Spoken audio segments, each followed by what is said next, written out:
Welcome in, along with Mike Renner. I'm Steve Palazzolo. This is your Kansas City Chiefs NFL Draft Recap, brought to you by PFF Edge and Elite.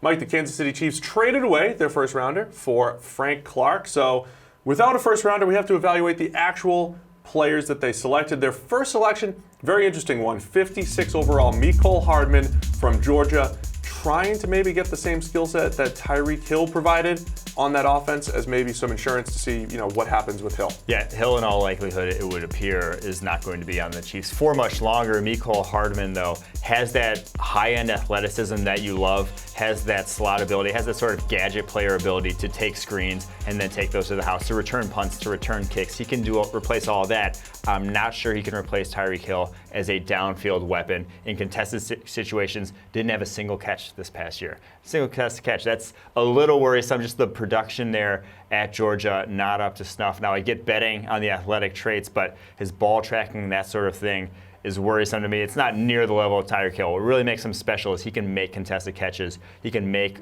jump ball. He can haul those in down the field. I'm not sure Hardman can. Definitely agree on Hardman being, good with the gimmick stuff, good with the screen stuff. He was explosive at Georgia. Loved when they got the ball in his hands. But it felt like they were definitely trying to fit a need there at 56 overall. Really like their other second-round pick, though, Juan Thornhill out of Virginia, former cornerback turned safety. Some of the best free safety skills in the draft here, and we knew the Chiefs needed coverage players. He adds a little versatility back there for the Chiefs. Yeah, he's one of the most explosive athletes at the safety position, probably the most explosive athlete we've seen come out since Byron Jones out of the Cowboys. Very similar testing. Similar sort of testing, and then similar sort of, he was a former cornerback.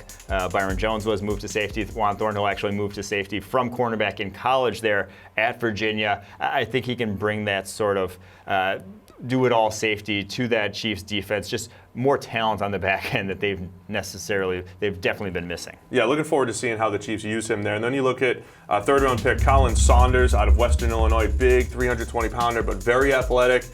Stopped the run extremely well in our grading at the FCS level, but he can get after the QB a little bit too. They used him on the edge at times at Western Illinois at 320 pounds. Yeah, he's a nose tackle, but on the complete opposite end of the spectrum of nose tackles from a guy that they drafted in the third round last year, Derek Nadia. He is a penetrator at the nose position. He can disrupt against the run and the pass at 324 pounds. He does not move like a 324-pounder, has great natural leverage at only 6 foot tall. He is a special, in my opinion, nose tackle prospect, very close to Dexter Lawrence in this class in terms of what he can do as a pass rusher. Had the second best win rate of any defensive tackle at the Senior Bowl in the one-on-ones. I think that he is going to be an impact player. That's probably my best value pick for them in this draft. Out of all of the day three picks that they had, maybe Darwin Thompson out of Utah State, the running back. The most interesting one here, Mike, we've got David Montgomery, Devin Singletary, the two guys that forced the most missed tackles per attempt. Number 3, though, Darwin Thompson, very athletic, and I think this is more of a home run for him going to the Chiefs scheme than it is for the Chiefs getting him. Yeah, I think he's a talented runner. He is explosive. He is built like a brick. I mean, has a lot of athleticism in a small package, and I think he could legitimately earn touches in that Kansas City Chiefs offense. But the big takeaway for me about this Chiefs draft was they have maybe the biggest need of any team in the NFL at the cornerback position. They have Charvarius Ward starting at one cornerback, Rashad Breeland starting at another cornerback position, a guy who was on the street until midway through last season.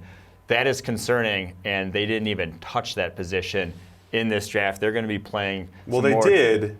But Rashad Fenton from South Carolina's best grade was a 66 last year. So I understand why you're dismissing him. They waited to touch it until the 6th round. If you realistically want to pencil him in as a starter, that's probably even more of an issue for me. So didn't get addressed cornerback early on for a team that desperately needs it. You're going to just see more shootouts again in Kansas City this upcoming season. That's why I'm a little curious to know if Juan Thornhill gets a shot at cornerback first. We'll see how they play that. It's your Kansas City Chiefs NFL Draft Breakdown. For the full write-up, be sure to get to ProFootballFocus.com.